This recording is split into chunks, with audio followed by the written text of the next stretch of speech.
Wanita tangguh tak mudah rapuh. Ini saya noleh belakang buat ngingetin judul. Menjadi wanita tangguh yang tidak mudah rapuh. Ini tema dari panitia nih.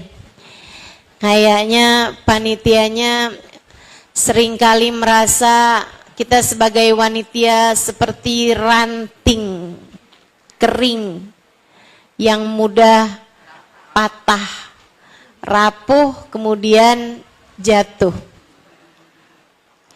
Enggak gitu ya. Kita semuanya adalah wanita-wanita tangguh insya Allah.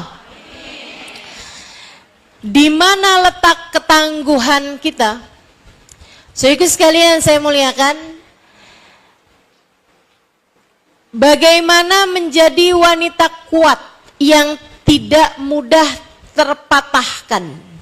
Bagaimana menjadi wanita tangguh yang tidak mudah rapuh?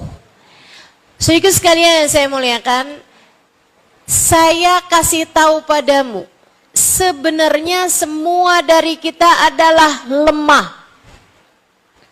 Enggak laki, enggak perempuan, semua dari kita adalah lemah.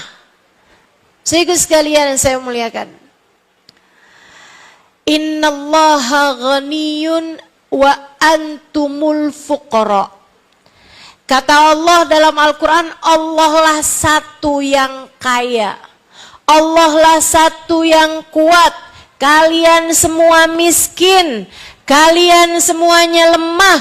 Wa khuliqal insanu dha'ifa. Sesungguhnya manusia tercipta, manusia semuanya diciptakan dalam keadaan lemah. Gak ada yang kuat, semuanya lemah. Kenapa gitu? Kenapa semua manusia diciptakan lemah?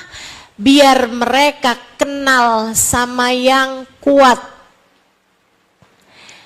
Semua dari kita Allah cipta rapuh, sebab Allah kepengen kita menghamba kepada yang maha kuat. Dialah satu, Dzul Quwwatil Matin, pemilik kekuatan yang sesungguhnya. Allah sendiri aja satu yang punya kekuatan. Semua makhluk, semua manusia lemah. Yang punya kekuatan hanya satu, namanya Allah. Jadi kalau kita lemah, itu ya memang Allah menginginkan kita untuk sungguh-sungguh menyandarkan diri, sungguh-sungguh bergantung kepada yang maha kuat.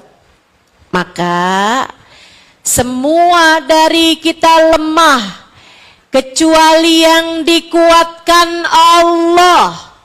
Semua dari kita rapuh kecuali yang dikokohkan oleh Allah Subhanahu wa taala. Semua dari kita tidak berdaya kecuali yang dijadikan tangguh oleh Allah Subhanahu wa taala. Karenanya kalau kamu tanya sama saya, gimana caranya menjadi wanita-wanita tangguh yang tidak mudah rapuh?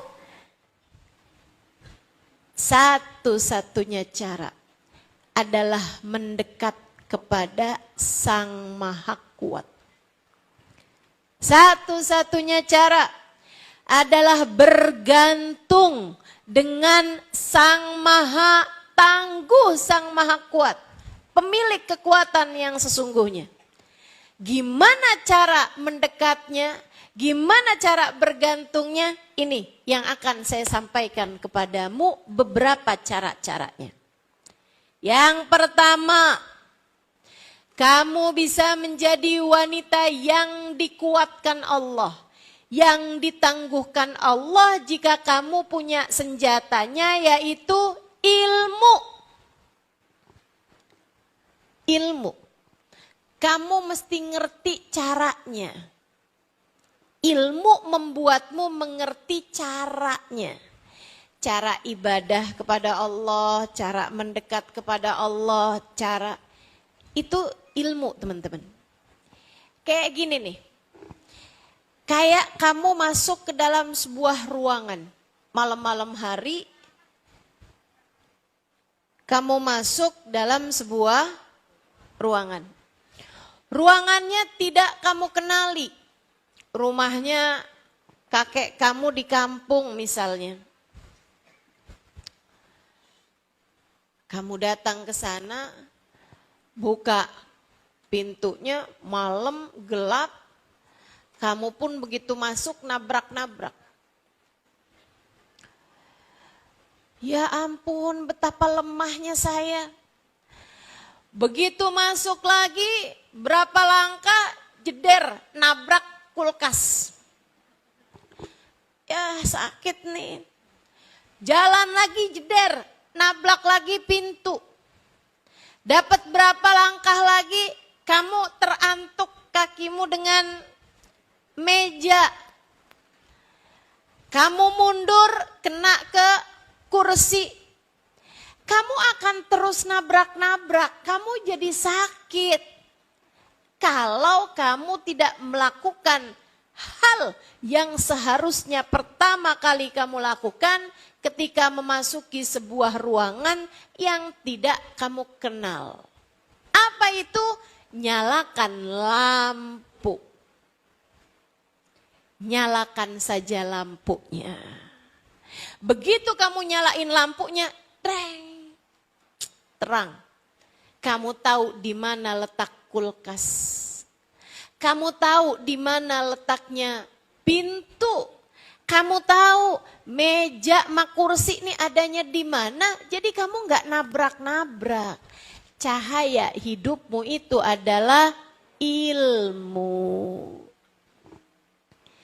Biar hidupmu nggak kebanyakan salah.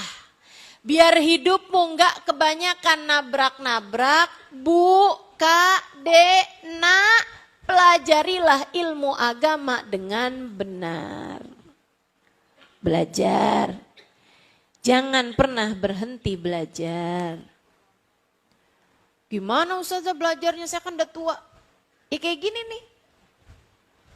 Hadir di majelis-majelis ilmu. Hadir di kajian-kajian. Apalagi zaman sekarang nih. Gampang bener orang pengen dapat apaan aja bisa. Saudaraku sekalian bisa buka di YouTube banyak. Gitu kan ya? Live streaming ada. Di Instagram, sekarang ada juga di TikTok.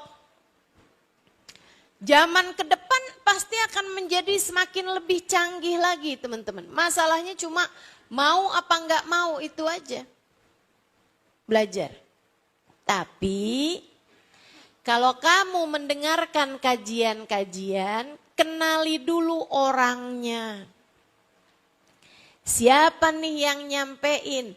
Jangan asal denger, oh gitu, nggak bisa begitu.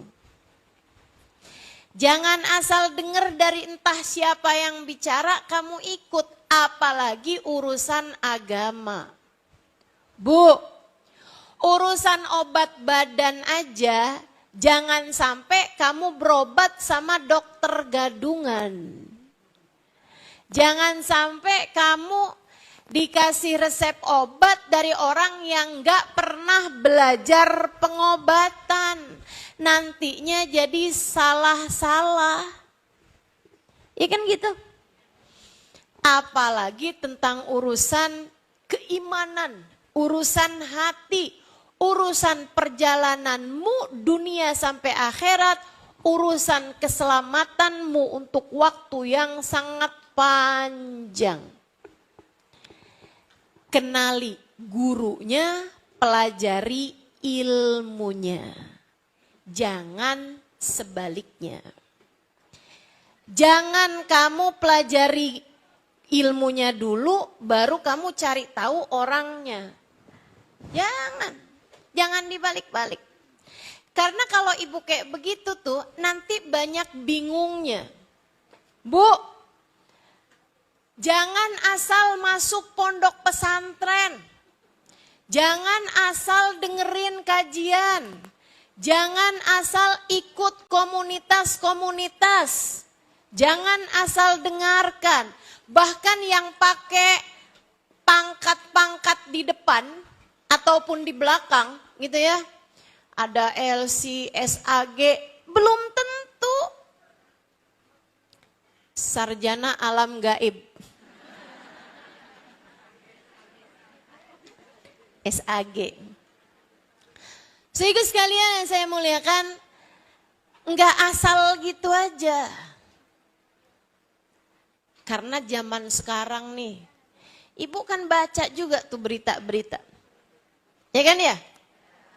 Ditanyain sama gurunya, di sini pondok pesantren ini madhabnya apa? Kami madhabnya Soekarno. Sejak kapan Soekarno punya madhab?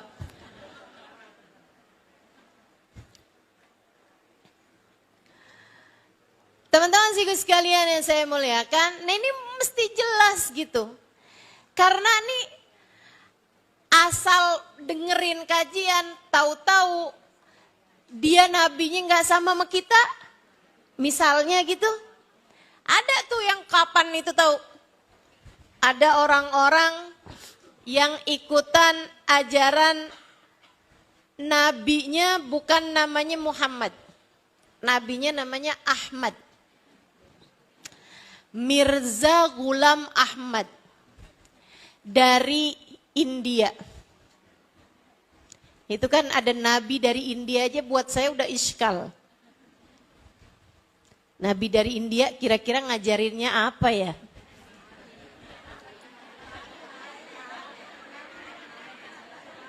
Karena saya kalau inget India tuh ingetnya tiang.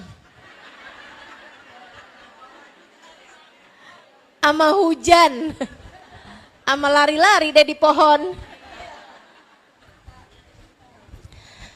Masya Allah.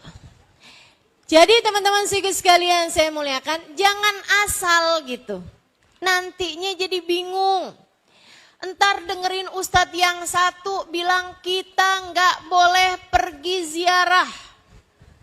Dengar lagi dari ustadz yang satu lagi kita bagus untuk pergi berziarah. Nah kan bingung. Betul? Yang satu lagi bilang sama Nabi Muhammad nggak perlu pakai Sayyidina. Yang satu lagi bilang kita sama Nabi Muhammad tuh jangan manggil asal nama, harus pakai Sayyidina. Nah bingung. Betul? Karenanya biar nggak bingung, kenali dulu orangnya, baru dengarkan ilmunya. Gimana cara kenalin orangnya? Saudaraku sekalian saya muliakan, cari tahu latar belakang pendidikannya. Kan begitu? Ngajinya sama siapa dulu dia? Sekolahnya di mana dulu dia? Bergurunya kepada siapa dulu dia? Sebab Nabi Muhammad tuh dulu nyampein ilmu kepada para sahabatnya. Enggak sedikit. 124.000 sahabat. 124.000 sahabat yang ikut bersama dengan Nabi saat haji wada. Jumlahnya 124.000 sahabat. Saudaraku sekalian saya muliakan, Nabi pesan kepada mereka, "Falyuballigh asy-syahid minkumul ghaib." Kata Nabi Muhammad, yang hadir nih ya, tolong nanti sampaikan kepada generasi berikutnya yang tidak pernah berjumpa denganku. Maka para sahabat menyampaikan kepada para tabi'in.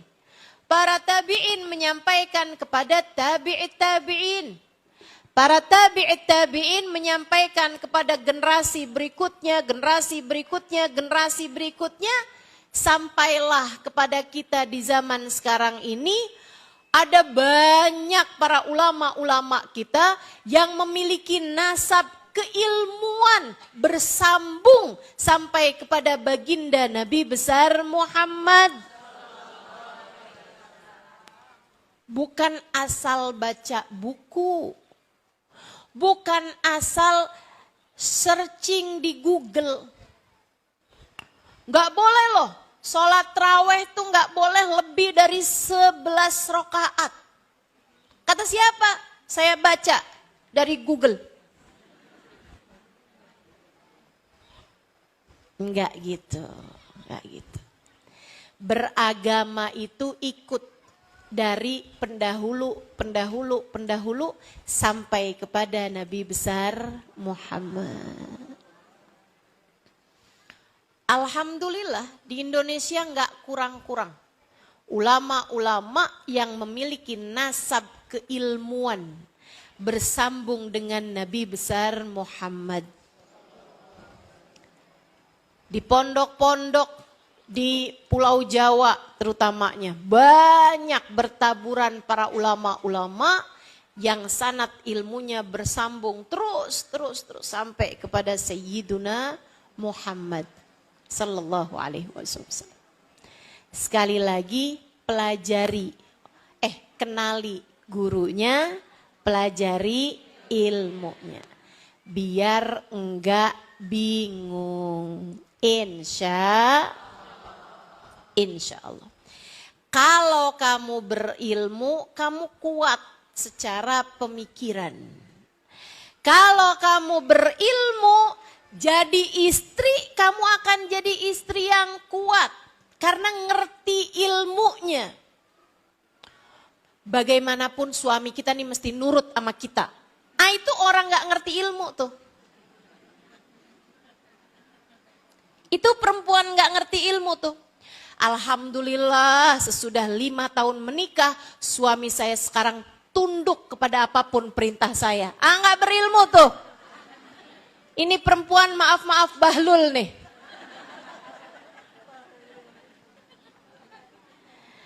Suami saya gak pernah pegang uang, semua uangnya saya yang pegang. Dia ngerasanya dikuat begitu. Padahal tuh maaf nih cewek bahlul. Jangan jadi perempuan bahlul. Saudaraku sekalian yang saya muliakan, ibu-ibu yang gak berilmu juga begitu. Akhirnya salah-salah, akhirnya jadinya jadi perempuan-perempuan yang lemah. Bu, dirimu ini kuat, istri dan ibu yang kuat, bukan yang lemah. Bu, dirimu ini kuat, istri dan ibu yang kuat, bukan yang keras. Bukan transferan, bayangkan bukan hadiah. Akan tetapi yang dia bayangkan adalah ridhonya Allah Subhanahu wa ta'ala. Dia selalu berbuat baik pada suaminya bukan karena berharap keridhaan suaminya, akan tetapi berharap keridhaan pemilik suaminya, pencipta suaminya, Tuhan suaminya, Allah Subhanahu. Dan orang bisa begitu, jadi istri yang kuat seperti itu ketika dia berilmu. Makanya ngaji, Bu. Ngaji, Dek, ngaji, Kak. Biar kamu jadi orang-orang yang paham bagaimana harus bersikap. Enggak nabrak-nabrak mulu gitu. Sehingga sekalian saya muliakan, jadi ibu juga begitu. Mesti punya ilmunya, mesti paham. Jadinya kalau ngomong sama anak nggak main perintah melarangan mulu. Udah sholat. Sholat. Neraka.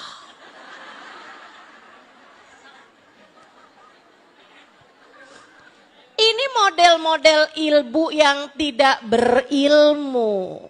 Bawa-bawanya neraka mulu. Dia nggak paham kalau yang disebutkan Nabi tentang seorang ibu bukan neraka melainkan surga. Al-jannatu tahta aqdamil ummahat. Surga berada di bawah telapak kaki ibu. Nah kalau ibu-ibu yang ngaji tuh, dia akan tahu gitu kan. Nabi Muhammad nyebut saya nih pembawa surga. Kenapa saya bawa-bawanya neraka mulu ya? Jadinya saya harus bawa-bawa surga. Gitu kan. Yuk nak kita sholat berjamaah biar kita masuk surga bareng-bareng. Tuh berilmu dia. Dia ngerti ilmunya. Ngadepin anak. Banyakin senyuman, banyakin pelukan, banyakin kata-kata yang menyenangkan hati anak. Anakmu perlu kasih sayang darimu, Bu. Bahkan bukan ilmu yang diperlukan anak dari ibunya. Ilmu bisa dia dapat dari guru-guru. Akan tetapi yang anak perlukan darimu adalah kasih sayang. Maka kekuatanmu wahai seorang perempuan, siapapun dirimu. Kamu seorang ibukah, kamu seorang istrikah, kamu adik jomblokah? Gitu ya. Kamu nenek-nenekkah? Semuanya kekuatanmu nomor satu ada pada ilmu. Belajar biar ngerti. Belajar biar faham apa yang harus dilakukan. Belajar biar ngerti caranya bicara yang tepat. Kepada orang yang tepat di waktu yang tepat. Ngomong sama suami gimana? Ngomong sama anak mesti gimana, ngomong sama saudara mesti gimana, ngomong sama temen mesti gimana, paham kalau ngerti ilmunya. Pelajarin terus belajar. Ngerti caranya sholat, ngerti caranya tahajud, ngerti caranya puasa. Ngerti, nih hari saya mesti sholat apa enggak sholat. Ngerti kapan waktunya mandi menstruasi. Faham berbagai macam urusan. Kenapa? Karena berilmu. Jangan pernah berhenti belajar. Saudaraku sekalian, jangan pernah berhenti belajar. Itu nomor satu. Kekuatanmu yang nomor satu terdapat pada ilmu. Yang kedua, iman. Kekuatanmu ini kamu jadi nggak rapuh kalau kamu punya iman. Apa maksudnya iman? Saya beriman kok Ustazah. Saya beriman Ustazah. Ustazah tanya ada siapa Tuhan saya? Saya tahu jawabnya. Kan begitu.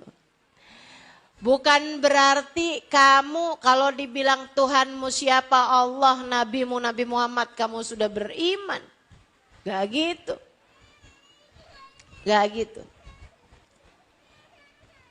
Iman bukan tentang ucapannya lisan. Iman bukan sekedar ucapan lisan. Iman adalah apa yang ada di dalam hatimu tentang keyakinan-keyakinanmu. Yakin bahwa hanya Allah lah pengendali hidup kita. Bukan suami, bukan orang tua. Yakin bahwasanya pengendali hidup kita hanya satu, namanya yang bikin sehat hanya satu, namanya yang bikin sakit hanya satu, namanya yang menghendaki kehidupan hanya satu, namanya yang menciptakan kematian, menentukan kematian hanya satu, namanya Allah Subhanahu wa ta'ala. Disitulah iman. Makanya kalau ada orang bilang, waduh suami saya mau pensiun, gimana ya cara saya makan? Ini gak beriman nih. Gak beriman. Suami saya mau pensiun tahun depan, waduh gimana nih cara kami hidup? Ini gak beriman. Jadi sekalian, orang yang menista agama, maaf, bukan hanya mereka yang ngebakar Quran. Itu iya. Orang yang menista agama bukan hanya orang-orang yang misalnya dia bakar Al-Quran, dia ngata-ngatain tentang Nabi Muhammad, itu iya. Betul teman-teman saya sekalian. Akan tetapi kamu ragu-ragu. Minggu depan makan apa? Kamu ragu-ragu. Bagaimana nasibmu 2 hari yang akan datang? Kamu ragu-ragu terhadap rezekimu besok lusa. Kamu sampai menuntut-nuntut suamimu untuk urusan rezekimu. Hati-hati. Keraguanmu itu mempertanyakan keimanan di dalam hatimu. Saudaraku sekalian yang saya muliakan, jangan sampai kamu terhitung tidak beriman kepada Allah karena kamu ragu-ragu terhadap urusan rezeki terutamanya. Bu, jodoh, rezeki, mati, itu statusnya sama. Sama-sama di tangan Allah. Allah semua yang ngatur, nggak ada siapapun. Makanya jangan suka nanya sama adik-adik jomblo kapan nikah. Dia nggak tahu. Nah sesuatunya di tangan Allah, mana dia tahu, Bu? Yang undangan udah disebar aja, kalau Allah tidak menghendaki bisa gagal. Langsung tuh adik-adik, betul.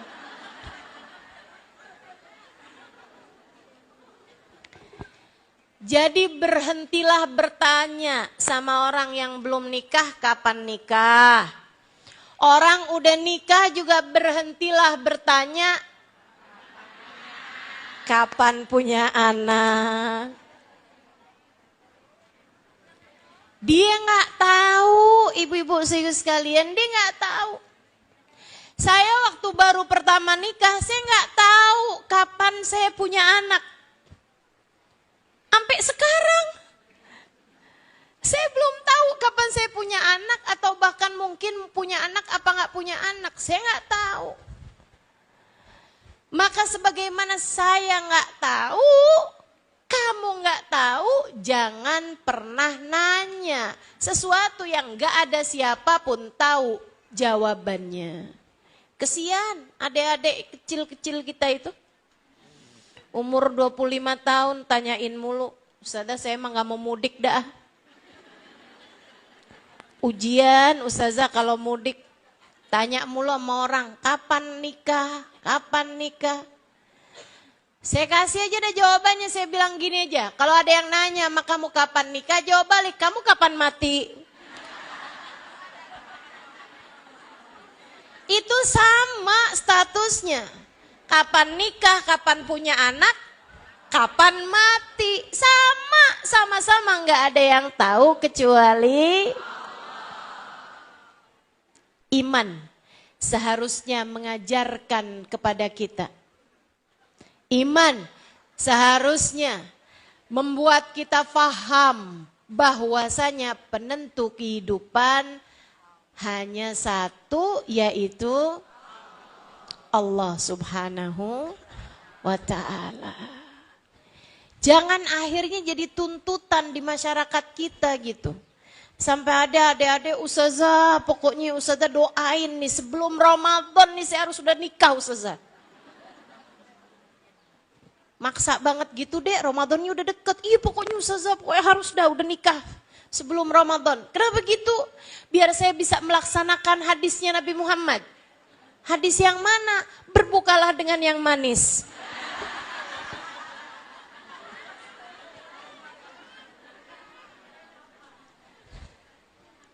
Berarti doanya mesti panjang nih, Allah kasih kepada saya jodoh yang manis. Lebih panjang lagi kan. Saudaraku sekalian yang saya muliakan, jadi iman membuatmu seharusnya ngerti bahwasanya yang ngasih rejeki hanya satu, yaitu perempuan yang beriman jadi perempuan kokoh. Perempuan beriman jadi perempuan tangguh. Perempuan beriman jadi perempuan-perempuan yang kuat.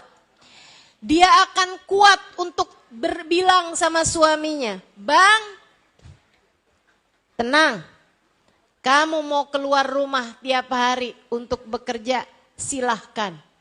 Abangku sayang, tapi kamu harus tahu, saya kuat untuk tiap hari makan itu-itu aja. Saya kuat untuk hari-hari pakai baju itu-itu aja. Saya kuat untuk bisa menjalani kehidupan dengan sederhana. Tapi saya nggak kuat kalau di akhirat nanti harus masuk dalam neraka. Maka abangku sayang, silahkan bekerja. Tapi jangan pernah bawa harta haram masuk dalam rumah kita." Itu perempuan kuat tuh. Perempuan kuat. Dia tidak akan mau ada uang haram masuk dalam kepemilikannya. Kenapa? Harta haram masuk dalam rumah. Artinya Allah Subhanahu wa ta'ala akan jadikan rumah tangga tersebut hancur karena keharaman yang mereka masukkan dalam rumah tersebut. Jadilah wanita yang kuat dengan iman. Saudaraku sekalian, berimanlah hanya kepada. Kenapa bahasa ustazah gitu ya? Kita beriman semuanya hanya kepada Allah lah ustazah. Bu, Nabi Muhammad tuh bilang begini nih, untuk kita nih umat zaman akhir nih. Inna likulli ummatin ijl, wa ijl ummati ad-dinar wa dirham. Tiap umat tuh punya sesembahan. Saya lihat umat Nabi Musa ada sesembahan lain, yaitu sesembahannya Musa Samiri, nyembah anaknya sapi. Ada umatnya Nabi Ibrahim, mereka nyembah bulan dan matahari. Begitu kan? Likulli ummatin ijl. Setiap umat tuh kayak punya sesembahan lain gitu yang dia sembah. Wa ijl ummati, kata Nabi Muhammad nih. Ternyata saya perhatikan sesembahannya umat saya. Umat saya ternyata juga punya sesembahan lain selain Allah. Apa Rasul? Nyembah kuburan? Bukan. Apa Rasul? Nyembah pohon? Bukan. Wa ijl ummati, sesembahannya umat saya, ad-dinar wa dirham adalah uang. Umat saya nih kebanyakan nyembahnya uang. Selain Allah mereka menyembah uang. Karenanya ada banyak istri-istri tidak beriman yang berani bilang kepada suaminya, "Ada uang abang sayang." "Gak ada uang, silahkan tidur di luar." Jangan pulang bang kalau enggak bawa uang. Oh. Dia pikir dia perempuan yang kuat dengan bahasa seperti itu. Kamu lemah sebab menunjukkan bahwa kamu bukan perempuan beriman. Berimanlah kepada Allah. Hingga faham pemberi rizki cuma Allah. Yang ngasih sakit cuma Allah. Yang bisa menyembuhkan adalah Allah. Ibu-ibu sekalian, orang-orang yang pakai pesugihan berarti dia tidak orang-orang yang biar hati suaminya nggak berpaling kemana-mana, sampai pakai guna-guna, pakai santet, bener ya? Santet apa santlet? Santet, iya. Pakai santet, pakai ini nih katanya. Ini ya, kalau minyak ini dipasang di alis nih, ntar suami ngikut kemana aja kamu pergi. Pakai pelet. Ya Allah, ya Allah. Itu menunjukkan bahwa dia tidak berilmu, dia juga tidak beriman. Orang paling lemah nih, kasihan, paling lemah yang kayak begini teman-teman. Makanya kalau sampai denger gitu kan, saya makanya memutuskan untuk nggak baca aja dah berita-berita yang begituan. Nggak baca, nggak dengerin aja dah TV-TV yang begituan tuh. Ada bapak sampai tega nguburin anaknya hidup-hidup, ngebunuh anaknya, katanya dari dukunnya. Ya Allah, ya Allah. Segala macem yang dikerjain orang. Bu ya, ngeri bener nih. Ada perempuan nagih hutang, dibunuh sama yang ditagih. Kabarnya itu di Bekasi. Saya nggak tahu tuh Bekasi yang mana. Sedih saya bacanya kabarnya, Allah. Di Jamrut tuh ya? Bukan. Sian saya ngebayanginnya, ya Allah. Ya Allah. Kuatkanlah keimanan umat ini, ya Allah. Biar enggak nyari rejeki dari jalan yang haram. Dan biar tenang hati mereka dengan rejeki yang telah Engkau berikan. Iman Bu, bikin kamu nih tenang sama rejeki yang Allah berikan. Bikin kamu enggak rebut-rebutan urusan rejeki, itu iman. Saudaraku sekalian, bikin saudara enggak berantem sama saudaranya urusan warisan. Itu adalah iman. Iman. Kalau kamu yakin yang ngasih rezeki Allah, enggak sampai segitunya rebut-rebutan urusan warisan. Halo? Dengar ucapan saya? Kalau kamu beriman, enggak sampai segitunya rebutan urusan warisan. Makanya kalau ada orang sampai rebut-rebutan urusan warisan, pertanyakanlah keimanan dalam hatimu. Kalau kamu yakin yang ngasih rezeki Allah, lepasin yang direbutin sama orang lain, lepasin. Bu, Kak, Dek, Nak, rezeki bisa kamu cari.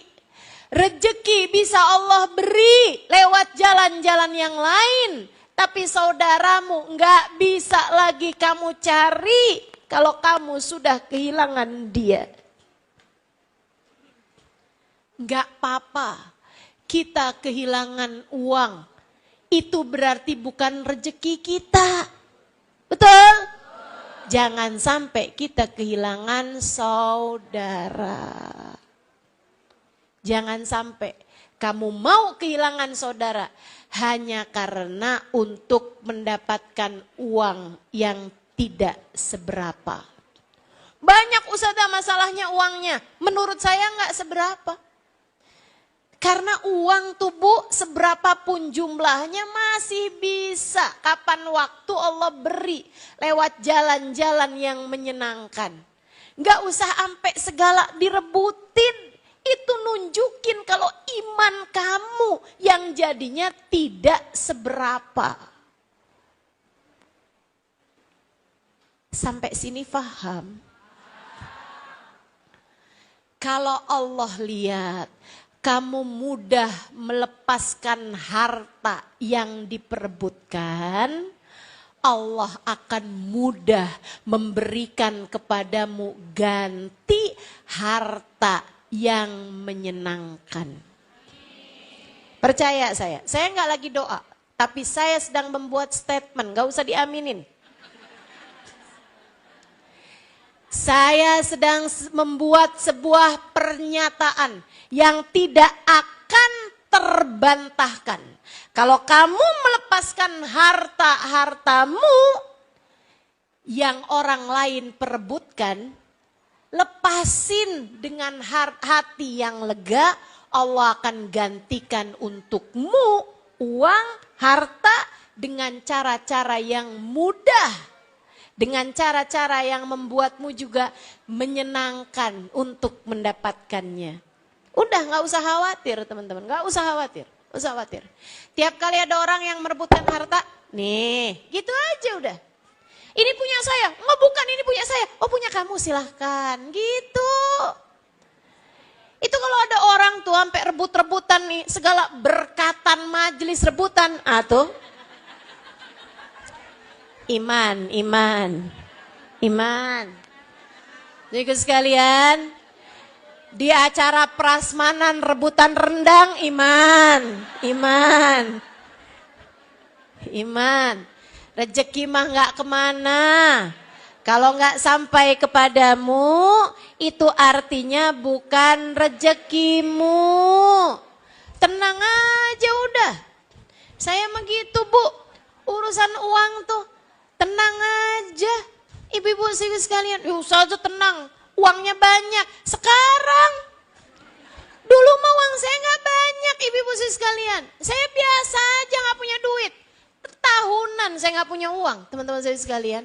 Saya tahunan, ada dalam masa nggak punya uang sama sekali. Nggak masalah, nggak apa-apa. Nih sampai sekarang segini gede. Nggak pernah saya nggak makan. Nggak pernah saya susah hidupnya hanya karena uang. Bertahun saya nggak pernah pegang uang jangan berapa hari, bertahun nggak pegang uang tuh bertahun. Dan santai hidup saya, biasa-biasa aja. Antara punya uang nggak punya uang, nggak kelihatan jauh bedanya. Ibu liatin saya, ibu tahu nggak saya kapan punya uang, kapan nggak punya uang? Nggak tahu bukan? Yang kenal saya udah lama nih, yang dari 10 tahun, dari 20-an tahun. Itu pasti, itu sebenarnya di masa-masa itu banyak kali saya nggak punya uang, banyak kali juga saya punya uang. Orang masa tahu nih Ustazah Halimah nih kelihatan mukanya nih nggak punya duit nih. Ada. Biasa-biasa aja ibu-ibu saya sekalian. Ya kayak gini inilah penampilan saya dari dulu juga. Gak terlalu banyak bedanya. Gak usah khawatir. Gak usah khawatir. Segala kamu ngerasa, wah nanti ini gimana hidup saya nih. Kalau saya gak punya uang, gimana nih hidup saya nih. Kalau suami saya nih berhenti kerja, wah gimana nih saya nih. Kalau usaha saya gagal di sini nih. Saya makan apa nih? Nanti nih anak-anak saya nih gimana sekolahnya nih, anak saya gimana makannya nih, untuk nanti bulan depan kalau suami saya menceraikan saya, bla bla bla. Itu ya, itu perkataan-perkataan seperti itu, pemikiran-pemikiran seperti itu adalah fata morgana, adalah bisikan-bisikan setan yang disampaikan kepada pikiranmu, bisikan-bisikan setan yang disampaikan kepada hatimu. Berimanlah kepada Allah. Innallah huwar-razzaq dzul quwwatil matin. Ini lampu kayak mendingan matiin aja dah.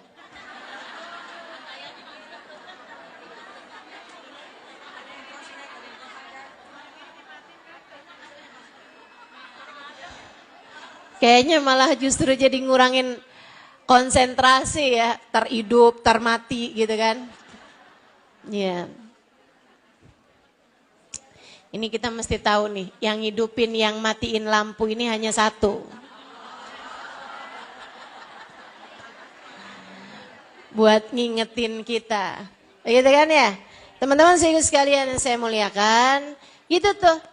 Kita tuh sama urusan rezeki, Bu, yang tenang hati. Kita nggak pernah tahu apa yang akan kita makan esok hari. Begitu bukan? Kita nggak pernah tahu apa yang akan kita makan esok hari. Kita nggak pernah tahu nasib kita besok nih apaan, kita nggak pernah tahu. Ibu-ibu sekalian yang saya muliakan, dan Allah tuh Bu, kalau mau ngabisin harta orang, Allah mau banyakin, ngurangin harta orang, ya Allah Bu, sekejap mata. Ibu-ibu sekalian, pagi hari pada beberapa tahun silam, di kota Aceh, ibu-ibu sekalian, pagi hari itu mereka nggak ada yang tahu. Nggak ada yang tahu apa yang terjadi. Pagi hari itu ada ibu-ibu yang marah sama anaknya karena anaknya lupa bawa PR. Kan gitu ya? Ada yang seorang suami marah-marah sama istrinya karena masakannya hari itu tuh jadi nggak enak gitu. Ada istri juga yang bilang sama suaminya kan, kamu kenapa? Belum kamu bayar nih tagihan yang ini, kamu memang dasar, jadi suami gak bener nih, kenapa sih kamu lupa bayar tagihan ini itu misalnya gitu. Ibu-ibu sekalian, jam 8, jam 9 pagi hari itu terjadilah tsunami yang menghancurkan. Ada begitu banyak harta yang menghabisi, ada begitu banyak nyawa orang, ibu-ibu sekalian. Kebayang betapa sangat remehnya perbincangan-perbincangan mereka, kemarahan-kemarahan mereka pagi hari tersebut. Seorang ibu yang pagi hari marahin anaknya karena seragamannya nggak beres dia pakainya, karena pakai sepatunya nggak cepet, karena dia lupa ngerjain PR yang seharusnya dikerjakan malam harinya gitu. Dia berangkat pergi ke sekolah hari itu, malam harinya ternyata anaknya meninggal dunia bersama dengan segitu nyawa orang yang meninggal hari itu. Ibu-ibu saudaraku sekalian yang saya muliakan, Allah yang punya kekuatan, segala kekuatan. Allah satu-satunya sang pemberi rizki. Allah satu-satunya penentu kehidupan. Tetaplah beriman. Dan jangan pernah mempermasalahkan perkara-perkara yang akan kamu jadikan penyesalan ketika Allah menentukan sesuatu padamu. Bu, suamimu kamu marahin hanya karena dia nggak ngangkatin galon pagi hari tersebut. Siang hari dia jalan kemudian kecelakaan dan meninggal dunia. Kayak apa nyeselmu, Bu? Saya satu hari pernah jumpa sama seorang kawan saya dekat. Tapi saya udah lama nggak ketemu sama dia. Ini saya ceritain nih ibu-ibu nih. Hari Selasa, saya jumpa sama seorang kawan, saya dekat sekali saya sama dia. Cuman berapa tahun itu saya jarang ketemu sama orang tersebut. Saya ketika ketemu dia di majelis, dia nyamperin saya pelukin dia. Saya pelukin. Abis selesai saya bilangin juga, nanti jangan pulang dulu ya, saya bilang. Begitu selesai majelis, saya samperin dia lagi, saya pelukin dia lagi. Saya bilangin sama dia, saya sayang sama kamu. Kamu adalah sahabat saya dunia akhirat. Saya sayang saya kamu adalah sahabat saya dunia akhirat. Jadi sekalian, saya hari Rebo, hari Kamis, malam Jumat, pagi Jumat, saya dengar kabar dia meninggal dunia. Ibu-ibu saudaraku sekalian saya muliakan, saya sangat sedih ditinggalkan sahabat saya ini.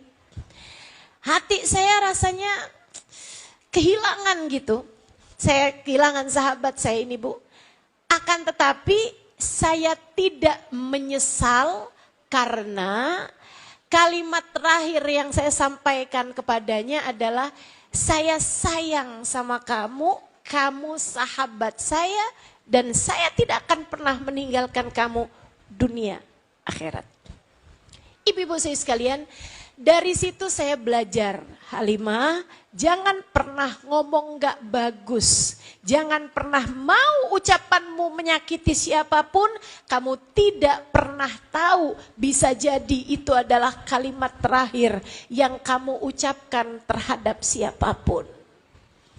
Kamu gak pernah tahu kapan kamu mati, kamu gak pernah tahu kapan orang mati. Gak sakit gak apa kok teman saya itu. Meninggal dunia gitu aja.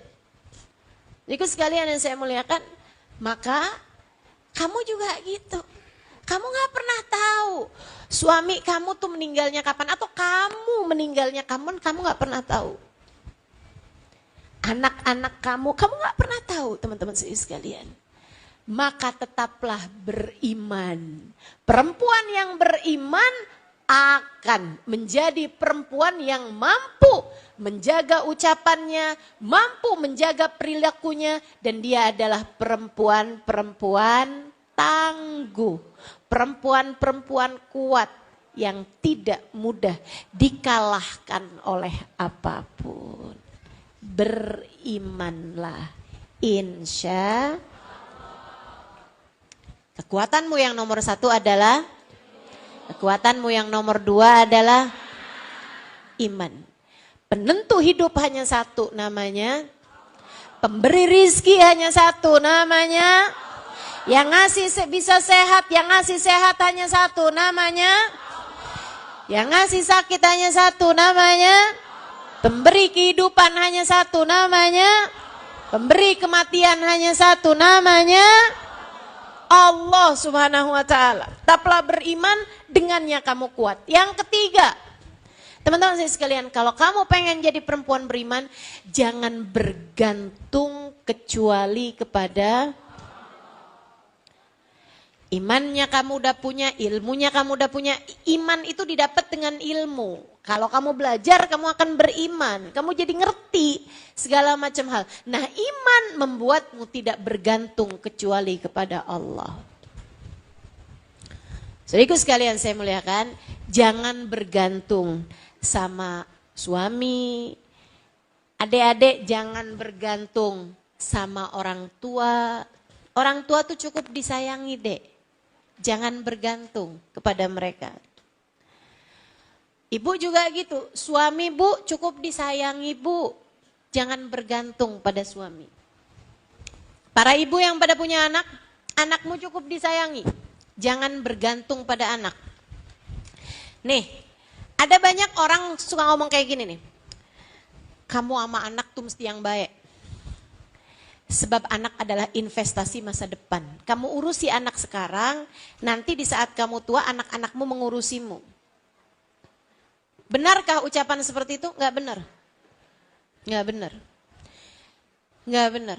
Jangan bergantung sama anak. Ibu-ibu sekalian, jangan berpikir bahwa nanti saya akan bergantung sama anak saya di masa dewasa atau di masa saya tua gitu. Enggak ada, Bu. Dari kita lahir, kita ini udah Allah jadikan pengendali hidup kita semuanya adalah Allah Subhanahu wa taala. Ngapain gantungan sama selain Allah? Ibu, adakah di antaramu mau gantungan sama kaleng kerupuk? Nih ya. Marilah kita bersandar. Sandaran itu Bu sama tembok. Sebab kamu tahu tembok kuat. Sama tiang, kamu tahu tiang kuat. Tapi adakah di antaramu yang mau saya sandaran sama kaleng kerupuk? Ya rubuh. Betul? Suami kamu tuh kaleng kerupuk. Walaupun jangan bilangin sama suaminya ya. Mulai sekarang saya nggak akan lagi bersandar kepadamu Bang. Kenapa gitu? Kata Ustazah Halimah kamu adalah kaleng kerupuk. Maksud saya kamu sama dia sama-sama lemahnya. Sama-sama tidak berdayanya. Sama-sama. Siapa yang bilang kalau suami itu adalah pemberi rezeki? Enggak ada Bu, pemberi rezeki cuma satu. Namanya Allah. Kamu sama suami sama-sama tukang makan rezeki. Tukang makan rezeki. Yang ngasih rezeki satu. Allah Subhanahu wa taala. Dek, orang tuamu sama kamu, sama-sama tukang makan rezeki. Pemberi rezeki hanya satu, namanya Allah. Jadi saat suamimu pergi, kamu gak usah khawatir. Yang pergi adalah tukang makan rezeki. Sang pemberi rezeki tetap ada, yaitu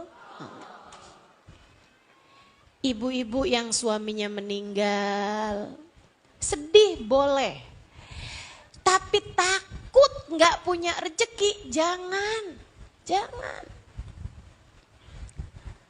Para istri, maaf ya, kalau kamu adalah seorang istri yang ditendang, dipukul sama suami gitu misalnya gitu, ditonjokin, jadi samsak tinju dah pokoknya, gitu kan, ditampar, dikatain segala macem gitu.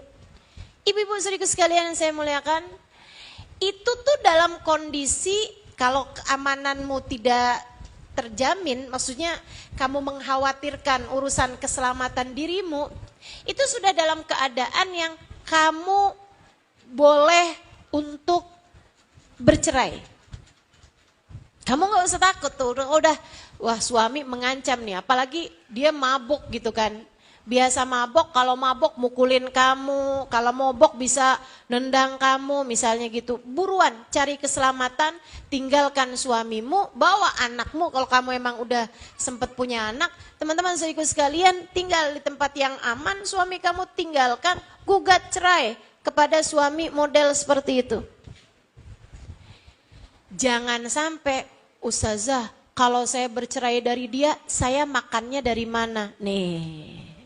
Kamu lupa, bahkan dari sejak kamu berada dalam rahim ibumu, Allah sudah sampaikan kepadamu rezekimu. Jangan bergantung kepada suami. Berarti boleh ya Ustazah, saya digampar suami saya langsung tuntut cerai gitu.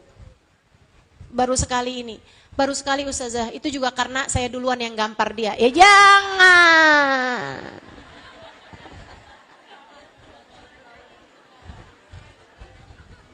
Ya itu mah gak gitu ceritanya gitu kan. Paham maksud saya ya. Saya sangat tidak menyarankan adanya perceraian. Ibu-ibu kalau biasa dengar kajian-kajian saya, ibu akan paham bahwa saya sangat menjaga hubungan pernikahan jangan sampai terjadi perceraian. Sampai-sampai di kalangan teman-teman tuh bilang, kalau kamu sedang bermasalah sama suami dan kepengen cerai, jangan tanya Ustazah Halimah. Kalau kamu nanya sama Ustazah Halimah, kagak jadi cerai dah. Saya sangat tidak menyarankan perceraian, tapi ibu-ibu harus tahu bahwasanya Jangan bergantung sama suami. Kalau kamu punya suami yang sampai membuatmu tidak aman terhadap keselamatan dirimu atau anak-anakmu, pergilah darinya dan tidak usah khawatir terhadap kepergian dia. Yang pergi adalah tukang makan rejeki, bukan pemberi rejeki. Pemberi rejeki hanya satu, namanya Allah. Gak usah khawatir terhadap hal itu. Jadi kalau kamu punya anak, anakmu sudah bersuami, terus kamu lihat anak kamu tiap kamu datang ada aja memar di muka, gitu ya, memar di badan. Tuh kamu harus tanyain, ini kenapa nak? Nggak apa-apa mah, mukanya sedih-sedih gitu. Kenapa? Tanya dari hati ke hati. Dari suami kamu ya, kamu dipukulin ya? Iya mah. Kamu jangan bilang ya udah nak yang sabar ya nak ya. Nggak apa-apa nak, tenang. Buat istri-istri yang sabar itu ada jaminan surga dari Allah Ta'ala. Ibu itu sama aja dengan kamu meletakkan pedang, pisau ke dalam tubuh anakmu. Bukan begitu bahasanya sabar. Itu bu, kalau ibu kayak begitu itu namanya bukan sabar tapi bodoh. Kebodohan itu tipis batasnya dengan kesabaran. Taunya dari mana Ustazah, yang mana yang sabar, yang mana yang bodoh? Pelajarilah ilmunya. Kalau kamu sampai membahayakan keselamatan dirimu dan kamu tetap bertahan di situ, itu namanya bodoh, bukan sabar. Bukan sabar, ibu-ibu sekalian. Tapi kalau suami pulang, terus bilang maaf ya, hari ini nih kita nggak dapat uang nih. Saya ngojek hari ini nih uangnya cuma dapat sekian doang nih, cuma 30.000. Terus kamu bilang, iya nggak apa-apa kok. Itu bodoh apa sabar? Sabar. Ini udah tambah pinter nih orang Bekasi nih.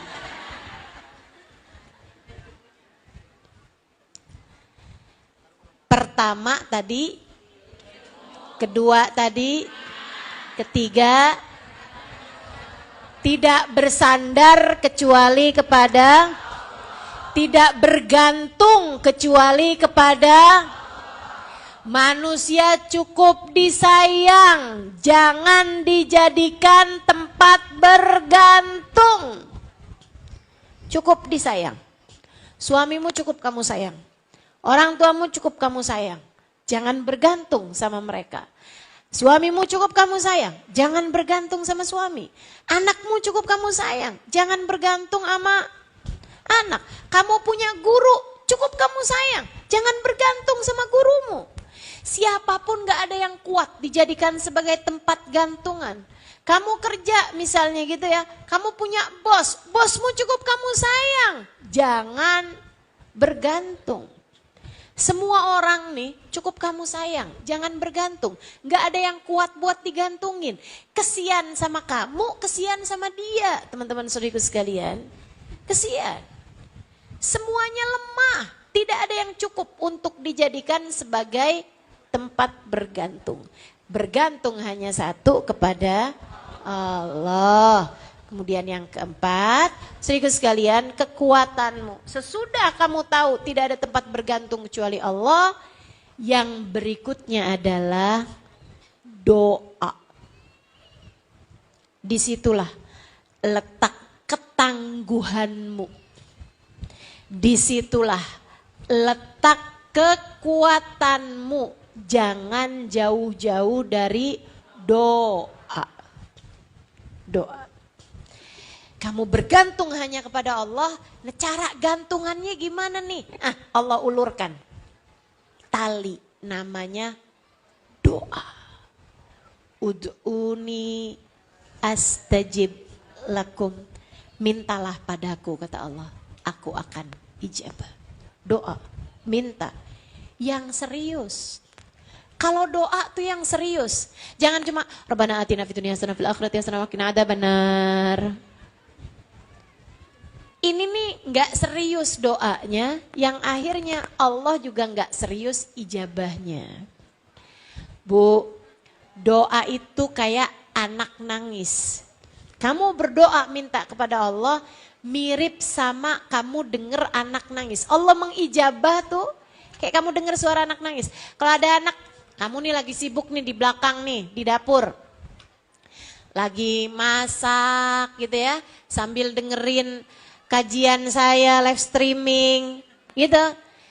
Ada anak nangis gini nih.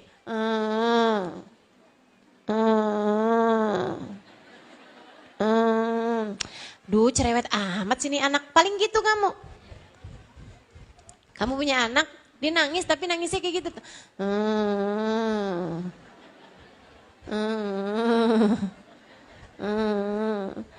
Kamu biasa-biasa aja dengernya. Tapi begitu anak nangisnya serius nih. Wah! Saya yakin kamu lagi ngapain juga. Kamu lari untuk mendekat kepada anak tersebut. Minta apa nih anak ini nih? Oh kamu lapar nak. Oh kamu haus nak. Oh kamu jatuh nak. Segera. Allah kayak begitu.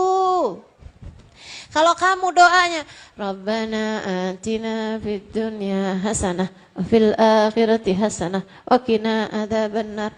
Apaan sih? Cerewet amat nih. Berisik nih gitu. Tapi begitu dengan hati tulus. Sesudah beberapa rakaat di waktu malam.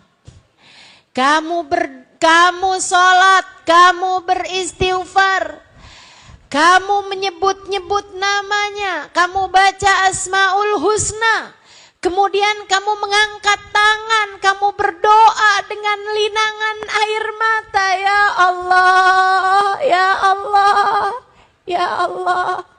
Kasihanilah hambamu ini ya Allah, sayangilah saya ya Allah.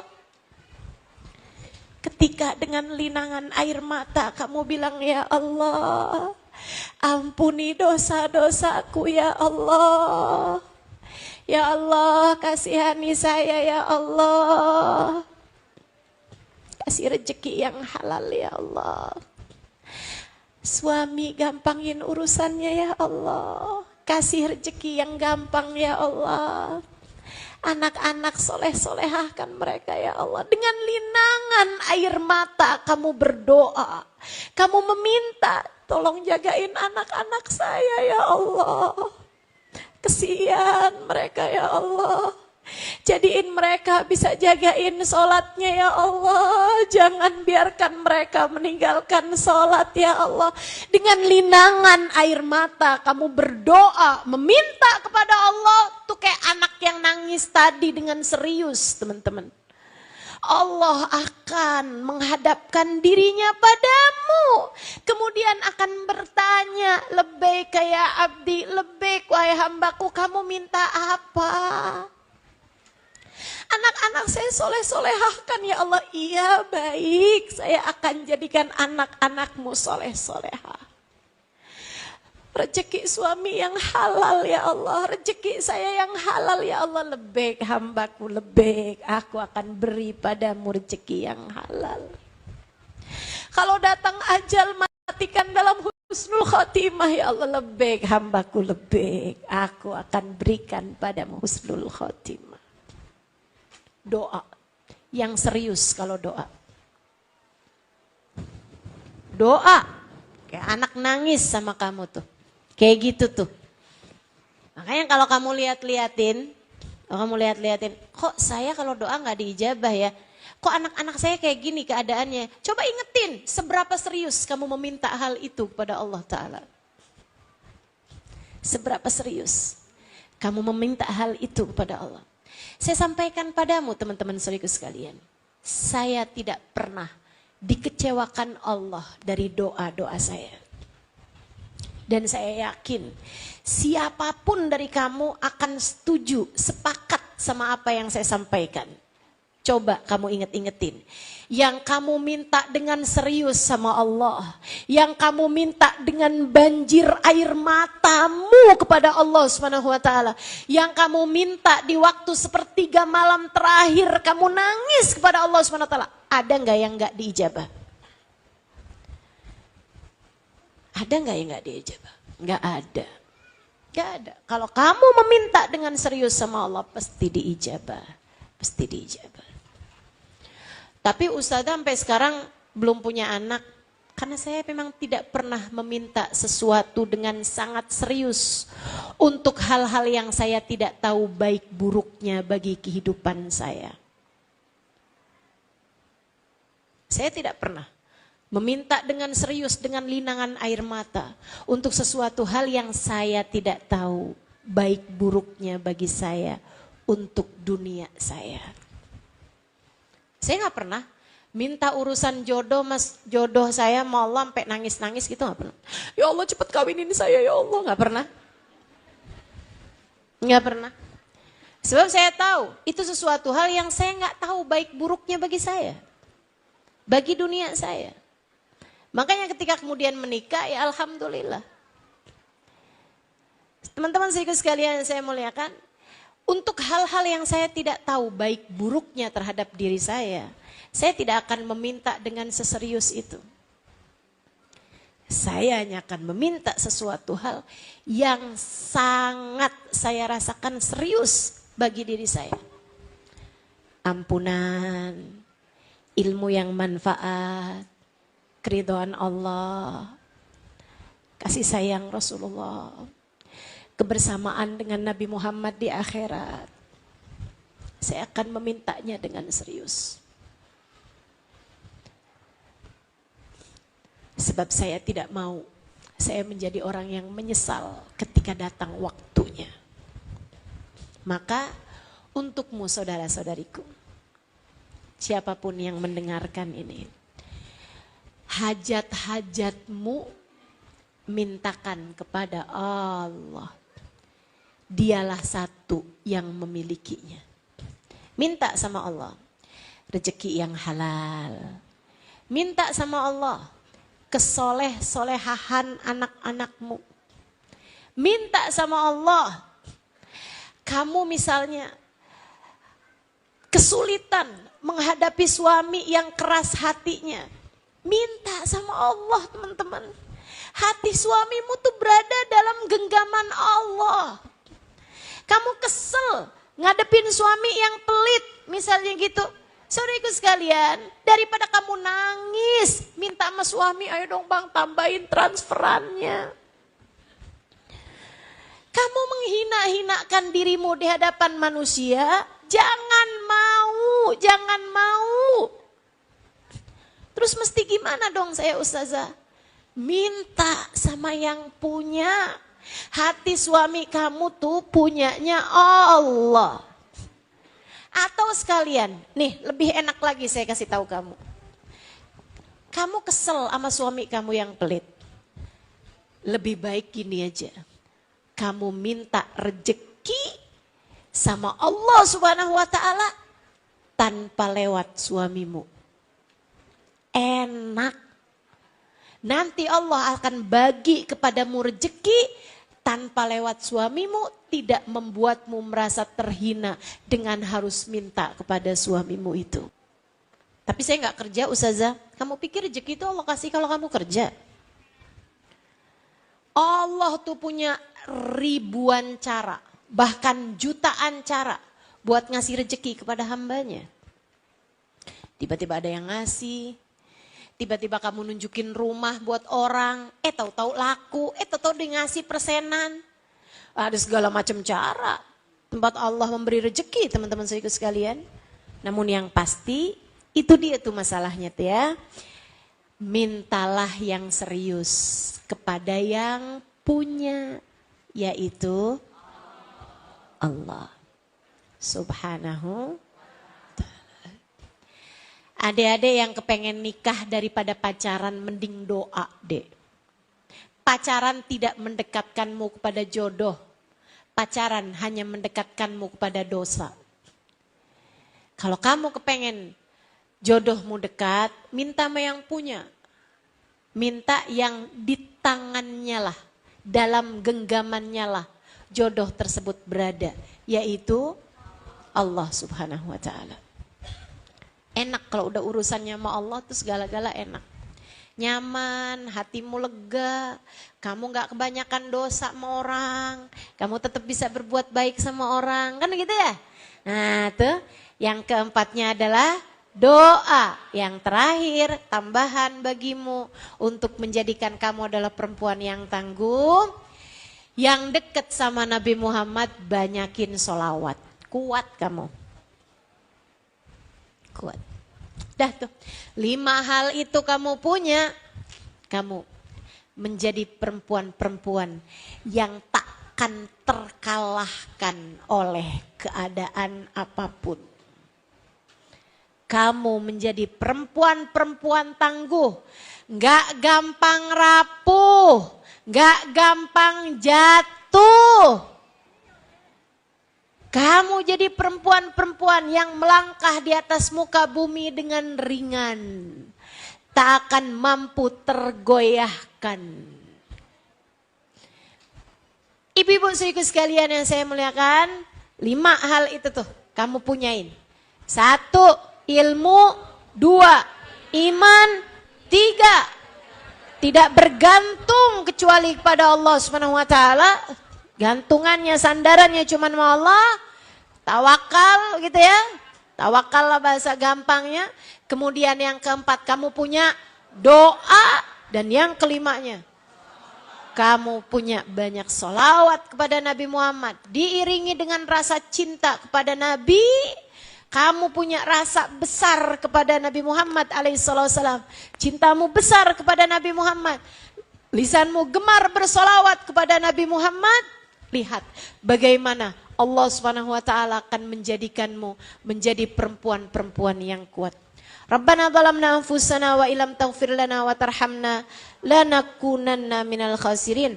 Rabbana atina fid dunya hasanah fil akhirati hasanah wa qina adzabannar. Bi fadli subhana rabbika rabbil izzati amma yasifun.